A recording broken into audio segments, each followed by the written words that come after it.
Blank mind syndrome યાની કે યાદશક્તિ નહીં પણ ડરની સમસ્યા છે.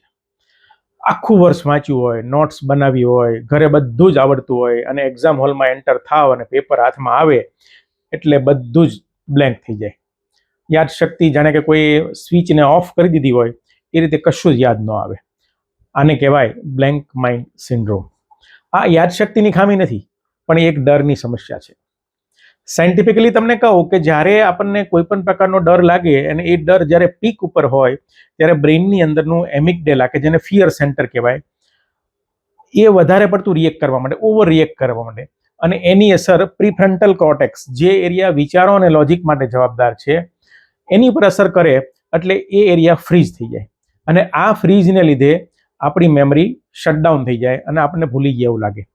હકીકતમાં તમારા મગજને ડરને લીધે આ વસ્તુ બનતી હોય છે. તો આવી કન્ડિશનમાં શું કરશો વિદ્યાર્થી મિત્રો? નંબર 1, પેપર તમારા હાથમાં આવે એટલે 10 સેકન્ડ માટે ઊંડા આંખો બંધ કરીને ઊંડા શ્વાસ લ્યો.